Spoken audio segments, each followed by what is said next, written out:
Bonjour, ici Vincent Bouvet du blog initiation-photo.com. Aujourd'hui, nous allons voir comment réaliser des photographies de gouttes d'eau sur une vitre afin de l'utiliser en photomontage après. Alors, pour réaliser ce type de photographie, plusieurs choses nécessaires. Première chose, c'est une vitre devant laquelle on a derrière laquelle on a placé une surface sombre. Alors pour le coup, j'ai pris le retour d'un miroir, l'arrière d'un miroir qui était relativement sombre, qui était d'un gris assez sombre. Pour prendre cette photo, il y a plusieurs caractéristiques. Ce qui nous intéresse ici, c'est d'avoir uniquement les reflets de la lumière sur les gouttes d'eau. Donc c'est ce que l'on voit ici. On voit les gouttes d'eau qui reflètent la lumière. Et par contre sur un fond noir. Ça signifie plusieurs choses. C'est-à-dire qu'il va falloir régler l'appareil photo de manière à ce que le gris d'arrière-plan soit le plus sombre possible, et on peaufinera ce réglage-là en post-traitement, de manière à ce que on ait un fond noir profond.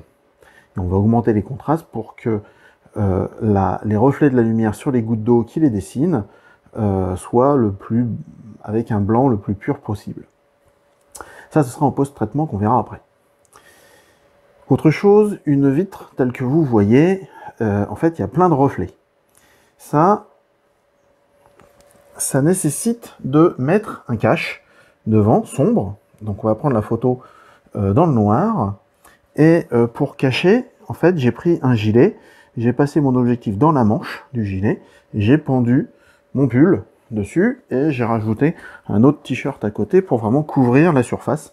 Ça, c'est avec votre essai que vous allez voir où vous aurez besoin de masquer les reflets. Ensuite, il nous faut une source de lumière. Pour le coup, j'ai utilisé un flash SB700 Nikon, déclenché par radio, depuis l'appareil photo, et pour avoir une lumière relativement globale et qui couvre de façon la plus uniforme possible la surface du verre, j'ai mis un parapluie blanc. De cette manière, la lumière, elle va éclairer l'ensemble de ma surface le plus uniformément possible. Il y aura forcément une orientation de la lumière due à l'inclinaison et la position de cette source de lumière sur le haut droit par rapport à ma vitre. Ensuite, au niveau de l'appareil, on vient réaliser une netteté sur les gouttes de la vitre sur lesquelles on a projeté. Pour réaliser ces gouttes, rien de plus simple que d'utiliser un pulvérisateur tout simple avec de l'eau du robinet. Ça suffit largement. Une fois la netteté réalisée, on la change pas et de manière à ce que toute notre série de prises de vue soit sur le même plan de netteté. L'appareil photo est perpendiculaire à la vitre que l'on souhaite prendre en photo, de manière à éviter les déformations ou les effets de perspective. Et enfin, on règle l'appareil photo. Comme je suis en mode flash, je prends une vitesse de synchro flash qui me permet d'éviter le flou de bouger et d'éviter le problème de déclenchement flash, donc à un 125e, bien que mes flashs peuvent réagir à un 250e.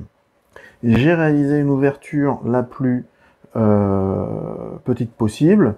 Ça, c'est un équilibre. J'aurais pu fermer un petit peu plus et pousser un petit peu plus la puissance de mon flash pour équilibrer et être sûr d'être en net sur tout mon plan. Bon, là pour l'exercice, j'ai pas peaufiné ce point-là, mais il faut avoir cet équilibre de manière à nous assurer que sur l'ensemble de la surface photographiée, on soit bien net partout, si jamais on n'était pas exactement perpendiculaire par rapport à la vitre. Enfin, j'ai réglé au niveau de mon déclencheur une puissance d'un 8e, et ça de manière à ce que, alors je vous montre le résultat, voilà, là j'ai une photo prise, de manière à ce que on ait un fond relativement sombre. Et alors comme vous voyez, hein, il y a bien une notion de... On a bien une notion de luminosité un peu plus présente en haut. On vient finalement prendre plusieurs photos. Alors quand le flash, je veux bien déclencher, voilà. Et c'est autant de... À chaque fois, on vient pulvériser de l'eau. Et on a autant de rendus différents avec plus ou moins de gouttes d'eau. Voilà ce qu'il en était au niveau de la prise de vue de ces photos. Maintenant, on va voir en post-traitement le développement de ces photos. Donc nous voici dans Lightroom, nous allons les retoucher. Voici l'image originale. Celle-ci, c'est une fois retouchée. Nous allons faire ça ensemble dans Lightroom. Donc, qu'est-ce que l'on a à faire? C'est aller dans le menu développement et on voit que c'est quand même assez sombre.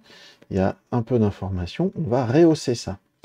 Alors, d'abord pour commencer, on va appliquer les profils de correction des appareils. Ça, c'est toujours bon à faire. Transformation, il n'y a pas de géométrie, ça sert à rien de le faire. On va aller dans réglages de base et là, on va commencer à faire notre travail. Donc, on va augmenter l'exposition. Donc là, c'est très sombre. On va essayer 2. 2, c'est pas mal puisque on commence à avoir vraiment la texture de ce que l'on souhaite. Ce que l'on va faire maintenant, c'est vraiment aller dans les extrêmes. Donc on va monter les hautes lumières pour avoir plus de présence. On va baisser les ombres pour vraiment accentuer tout ce qui est contraste. On va pousser les textures à fond. On va pousser la clarté à fond. Donc là, on a vraiment une notion de contraste extrême. Et en maintenant la touche Alt, on va aller sur le blanc et on vient mettre quelques petits points. Alors, tout ce qui est en haut à droite, qui est blanc, en fait, on va le cropper après, donc on va le découper. On va pas s'embêter avec ça. Et ici, pareil, on va descendre les noirs en maintenant la touche Alt de manière à avoir des petits points noirs qui apparaissent. Ce sont le noir bouché, ce sont les zones où on a du noir pur. L'idée, c'est de flirter avec ces deux limites. Donc, on vient écréter un tout petit peu ici au niveau de l'histogramme.